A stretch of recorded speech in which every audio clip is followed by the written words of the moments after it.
Έχω γεννηθεί στην Τένεδο Τουρκίας το 1945.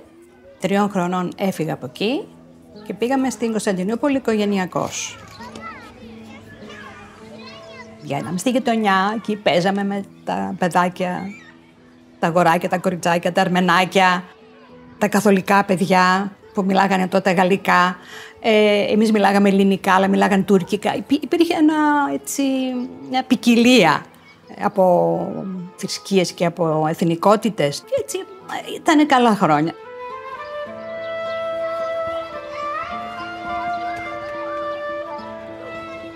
Κάποια στιγμή μετά αρχίζουν τα δύσκολα, όταν αρχίζεις και μεγαλώνεις και πας στο σχολείο. Εκεί αρχίζεις και καταλαβαίνεις ότι είσαι μειονότητα όντως.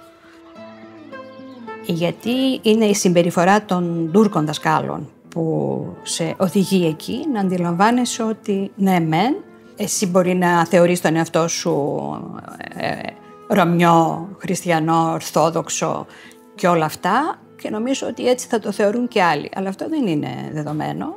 Βιώνεις καταστάσεις που σε στεναχωρούν και σε ενοχλούν απίστευτα και προσγειώνεσαι βέβαια. Η πρώτη μου προσγείωση ήταν στην 3η Δημοτικού που είχα μια Τουρκάλα δασκάλα. Αυτή μας έκανε τουρκικά. Δεν ξέρω τι έκανα, τι είπα, κάτι πρέπει να την ενόχλησε και μ' άφησε στην τάξη αδίστακτα, γιατί ήμουν καλή μαθήτρια κατά τα άλλα. Λοιπόν, και αναγκάστηκα να κάνω την 3η Δημοτικού 2η χρονιά. Και αυτό είναι κάτι που το κουβαλάω, δηλαδή είναι κάτι που με πείραξε πάρα πολύ.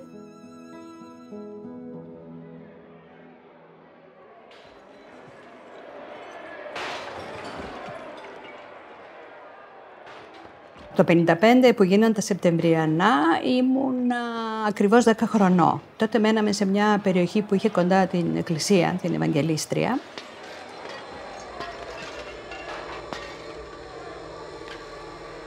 Αυτό που θυμάμαι και με έχει σημαδέψει είναι ότι 10 η ώρα το βράδυ της 6ης Σεπτεμβρίου 1955 πέσαμε για ύπνο και ακούμε ένα περίεργο θόρυβο. Γιατί το σπίτι μας ήταν κοντά στη Λεωφόρο. Περίεργο θόρυβο από φωνές, οχλαγωγία, από θόρυβο που σπάγανε πράγματα. Και λες τώρα εδώ κάτι περίεργο συμβαίνει. Σηκωθήκαν ο μπαμπάς, η μαμά, βγήκανε στη βεράντα να δούνε τι συμβαίνει. Υπήρξε μια ανησυχία μέσα. Τότε νομίζω σε ένα 3όροφο μέναμε. Από κάτω μας, στον 2ο όροφο ήταν Ρωμιοί δικοί μας και γνωστοί και συμπατριώτες και φίλοι. Και στο ισόγειο νομίζω ήταν Τούρκοι. Και είπαν εντάξει, μην φοβάστε, εμείς εδώ είμαστε, δεν θα αφήσουμε να πλησιάσουν εδώ αυτοί.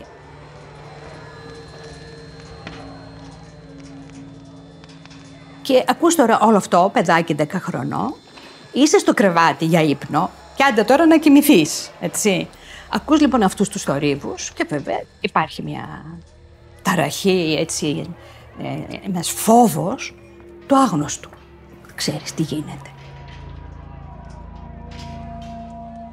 Κάποια στιγμή, νομίζω η μαμά ή από κάτω οι υπόλοιποι που μένανε, είδανε από την εκκλησία που ήταν λοξά απέναντί μας να βγαίνουν φλόγες από τα παράθυρα της εκκλησίας. Και είχαν μπει στην εκκλησία, τις σπάσανε και καίγανε μέσα πράγματα, διάφορα, ξέρω.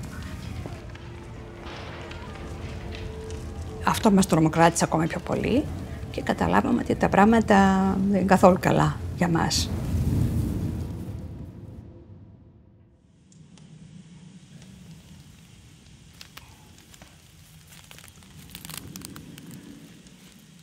Την επόμενη μέρα το πρωί που σηκωθήκαμε δεν υπήρχε τίποτα στη θέση του. Ήταν όλα χυμένα στους δρόμους. Τα πάντα. Υπήρχε ένα μαγαζί που να ήταν όρθιο. Όλα. Ένα ζαχαροπλαστείο που ήταν εκεί κοντά στο σπίτι μας και ήταν ο Ρωμιός αυτός, ο κοκομιστός φορέστον τον άνθρωπο. Αφού του σπάσανε όλο το μαγαζί, πετάξανε και όλες τις ωραίες του πάστες στο δρόμο. Και κλαίγαμε τις πάστες, γιατί ήμασταν και παιδάκια που πηγαίναμε και τις τρώγαμε και ήταν υπέροχες τότε από γεύση.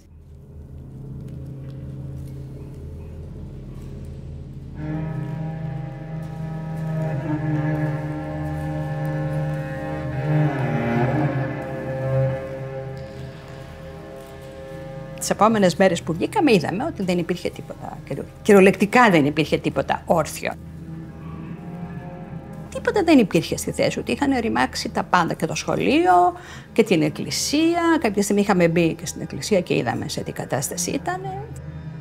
Φρικτά πράγματα. Και για ένα παιδάκι τώρα 10 χρονών, αυτά καταγράφονται στη μνήμη και μένουν ανεξίτηλα. Δεν τα ξεχνάς ποτέ. Εμείς δεν ξέραμε τίποτα, έτσι. Όλοι οι Ρωμιοί που ζούσαν τότε στην Κωνσταντινούπολη δεν μάθανε ποτέ ότι επίκειται να γίνει αυτό το πράγμα. Κατάφεραν και το κράτησαν κρυφό οι Τούρκοι, γιατί το διαπιστώσαμε εκ των υστέρων, γιατί οι γείτονές μας οι Τούρκοι το ξέρανε. Αλλά εμείς δεν το μάθαμε ποτέ. Κανείς. Είχε γίνει στρατιωτικός νόμος, είχαν αλλαγές κυβερνήσεων. Ήμουν δημοτικό όταν κρεμάσανε τον Αντράν Μεντερές τότε, που δήθαν ότι αυτοί φταίγανε για τα Σεπτεμβριανά το 1955 και έγινε μια δίκη παροδία και τους κρεμάσανε και μάλιστα τους απαγχώνησαν και είχαν και φωτογραφίες στις εφημερίδες την επομένη. Και αυτά για μας τα παιδιά ήταν σοκαριστικά πράγματα. Αυτό είχε σαν συνέπεια να φύγουν πολλοί Ρωμιοί τότε από την Κωνσταντινούπολη, γιατί καταστράφηκαν τα μαγαζιά τους, τα σπίτια τους και πολλοί αποφάσισαν να φύγουν, να έρθουν στην Ελλάδα ή να πάνε σε άλλες χώρες, αλλά και πολλοί αποφάσισαν να μείνουν.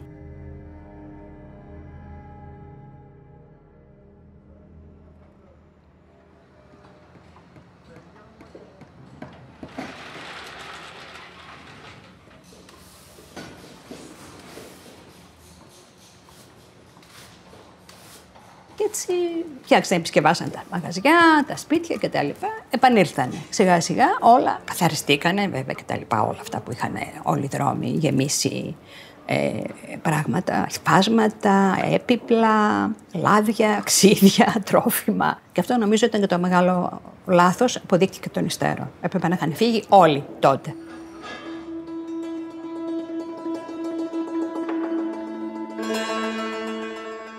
Οι Τούρκοι κάθε 3 και λίγο βγάζαν και από κάτι εναντίον των Ρωμιών.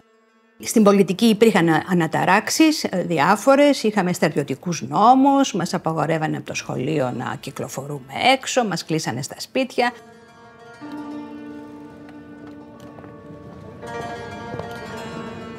Περπατάς στον δρόμο, περνάει δίπλα σε ένα Τούρκο και σου λέει «Μην μιλάς ελληνικά, εδώ είναι Τουρκία, μίλα τουρκικά». Αυτό επαναλαμβανόταν μέσα στις μέσα μαζικής μεταφοράς, στα τρόλεϊ, στα τρένα, ξέρω εγώ. Μετά που σχολούσαμε από το σχολείο και βγαίναμε στη λεωφόρο του Πέρα και κάναμε και καμιά βολτούλα να δούμε και τα αγόρια μας. Και εκεί συνέβαινε. Όπου πηγαίναμε, αν πήγαινες να κάθισεις κάπως μέσα σε ένα κέντρο, σε ένα αυτό, κοίταζες να δεις μήπως είναι Τούρκοι και θα σε ακούσουν να μην μιλήσεις ελληνικά, γιατί μπορεί να γίνει και θέμα. Δεν το ξέρεις αυτό. Αυτό ήταν κάτι που μας ενοχλούσε, αλλά όχι σε βαθμό που να σε αναγκάσει να φύγεις. Το υπομέναμε κατά κάποιο τρόπο. Λες, εντάξει, μειονότητα είμαστε, θα τα υποστούμε. Αυτά.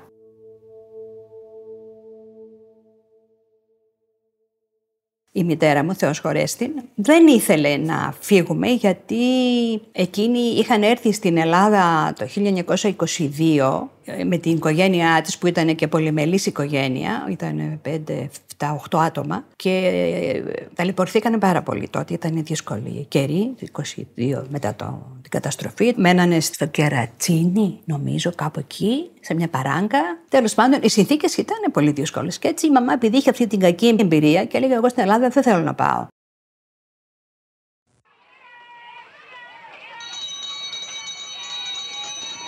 Ένα περιστατικό όμως που μας σημάδεψε και μας πόνεσε πάρα πολύ και καταλάβαμε ότι πια δεν έχουμε ζωή, ήταν όταν ήμασταν τρίτη λυκείου. Τότε εκείνα τα χρόνια δεν υπήρχαν μεικτά σχολεία, ήταν το ζωγράφιο των Αρένων και το ζωγράφιο των Θηλαίων. Στην τρίτη λυκείου λοιπόν, οι τελειόφοιτες είχε καθιερωθεί κάποια χρόνια πριν να ανεβάζουν μια τραγωδία. Και όταν ήρθε η σειρά μας, αποφάσισε ο ύμνηστος ο Ρούσος να ανεβάσουμε την Ελένη του Ευρυπίδη.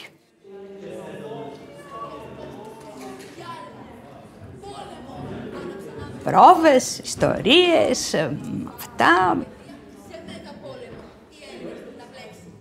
Μετά τα μαθήματα τώρα, έτσι, σχολάγαμε 4 και μετά τις 4 ανεβαίναμε πάνω στο θέατρο. Έχει ένα ωραίο θέατρο το Ζάπιο. Και ανεβαίναμε και κάναμε πρόβες. Ήμασταν τότε 39 κορίτσια, σχεδόν οι 30 συμμετείχαν γιατί ήταν και ο χορός, οπότε ήταν αρκετές οι συμμετοχές. Γιατί μια τραγωδία είναι δύσκολη, δεν είναι εύκολη υπόθεση να ανεβάσεις. Και αυτή ανέβαινε πάντα το Μάιο, στο τέλος δηλαδή της χρονιάς, που καλούσαμε κόσμο, τους γονείς, τους δασκάλους, με προσκλήσεις έτσι. Και έρχονταν και βλέπαν, γιατί δεν υπήρχαν και τις ευκαιρίες τότε εκείνα τα χρόνια.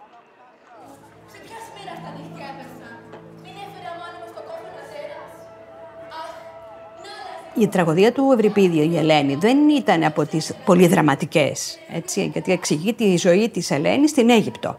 Ένα μήνα πριν την παράσταση είχαμε ετοιμάσει και τα ρούχα μας, γιατί ήταν στην Αίγυπτο και θέλαμε να ντυθούμε αιγυπτιακά. Τα σκηνικά τα έφτιαξε μία συμμαθήτρια που ήταν ζωγράφος, πολύ καλή, με ιερογλυφικά και με εικόνες από την Αίγυπτο. Τότε ήταν η μόδα και η Κλεοπάτρα, η ταινία της Κλεοπάτρας με την Ελίζαμπετ Τέιλορ που ήταν σουξέ αυτά και είχαμε και εμείς, μας είχε αρέσει αυτό και είπαμε να φορέσουμε και να κάνουμε και το μαλλί μας έτσι με φράντζα και με κορδέλες, τέλος πάντων όνειρα.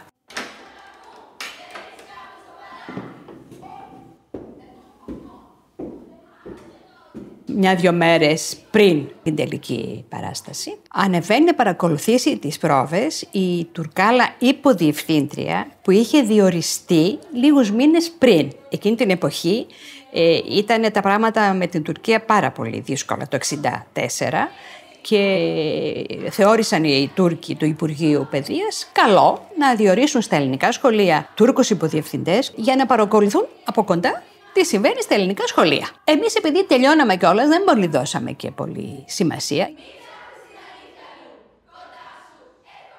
Ήταν μια Τουρκάλα αυτή μια γυναίκα η οποία παραδόξως όλες παρατηρήσαμε ότι το χρώμα στο πρόσωπό της ήταν πράσινο. Και μας είχε κάνει εντύπωση και το σχολιάζαμε. Και πιστεύαμε ότι αυτό το πράσινο προερχόταν από την κακία που είχε για μας.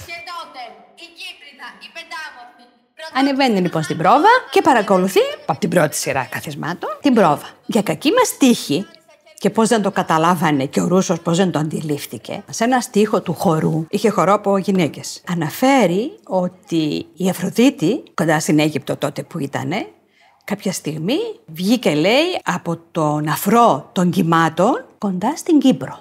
Και ακούει αυτή τη λέξη Κύπρο και πάει και μας καταγγέλει στο Υπουργείο Παιδείας ότι ξέρετε αυτοί εκεί πέρα κάνουν θέατρα και μιλάνε για την Κύπρο. Εμείς τώρα δεν έχουμε ιδέα, έτσι, από όλα αυτά που συμβαίνουν πίσω από την πλάτη μας. Μετά από 1-2 μέρες, πρέπει να ήταν ένα παραπάνω, μέσα στην τάξη το πρωί, έρχεται η Κιμιατζή, η διευθύντρια τότε του Ζαπίου. Έρχεται λοιπόν, λέει πρωί-πρωί. Δεν μας έκανε μάθημα η Κιμιατζή, οπότε λέμε τώρα διευθύντρια πρωί-πρωί, τι θέλει. Έρχεται λοιπόν, κορίτσια καθίστε. Συνιαστήκαμε ότι κάτι δεν πάει καλά. Την είδαμε στεναχωρεμένη. Καθίστε. Θα σας ανακοινώσω κάτι, αλλά μην στεναχωρεθείτε. Μας ήρθε εντολή σήμερα το πρωί από το Υπουργείο Παιδείας και μας απαγορεύουν να παίξουμε το έργο. Η παράσταση ακυρώνεται, δεν θα δοθεί.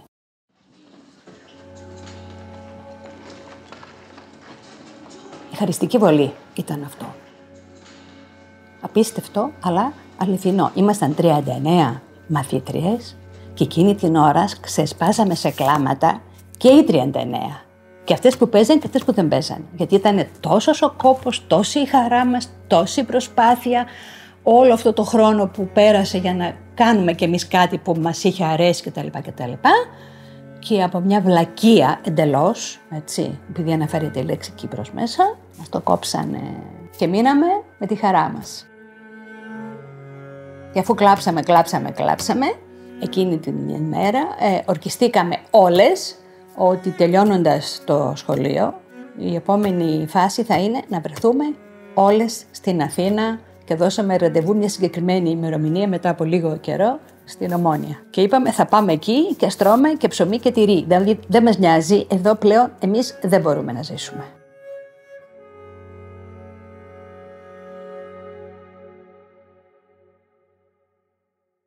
Μέσα σε λίγους μήνες οι περισσότερες μαθήτριες φύγανε, ήρθαν στην Ελλάδα, άλλες για σπουδές και άλλες μόνιμα πια, γιατί δεν υπήρχε πια μέλλον. Έτσι, γιατί μετά από αυτό έγιναν και τα επεισόδια στην Κύπρο και αρχίσανε και οι απελάσεις των Ελλήνων υπηκόων. Το 1964 αρχίσανε αυτά. Εκείνη την περίοδο, λίγο πριν το Μάιο που τελειώσαμε εμείς το σχολείο, ερχόταν την ώρα που τρώγανε, ο κόσμος, η αστυνομία και τους έλεγε: ξέρετε, εσύ και εσύ και εσύ, αύριο το πρωί φεύγετε.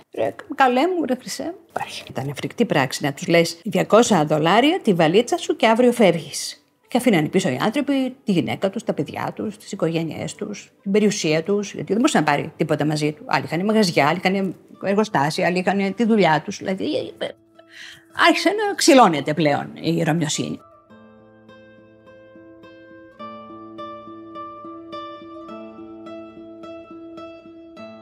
Εμείς βέβαια δεν φύγαμε αμέσως, γιατί η μαμά λίγο επέμενε να μην έρθουμε στην Ελλάδα, αλλά κάποια στιγμή μετά από 2 χρόνια σχεδόν φύγαμε κι εμείς το 1966 και ήρθαμε εδώ και καλά κάναμε και κακώς δεν φύγαμε και πιο νωρίς.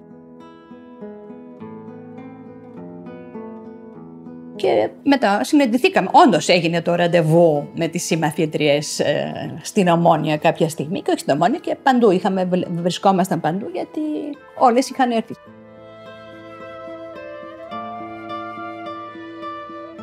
Και κάθε φορά που συναντιόμασταν το θυμόμασταν αυτό το περιστατικό και πολλές φορές ακόμα και τώρα αν βρεθούμε και το συζητήσουμε πάλι θα κλαίμε.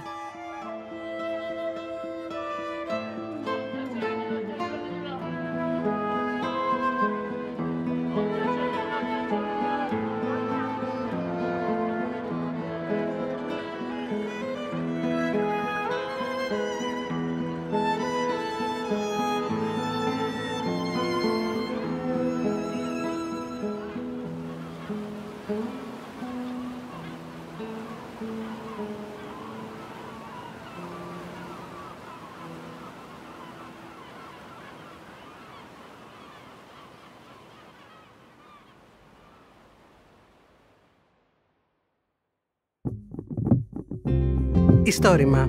Συνδέσουμε την ιστορία σου.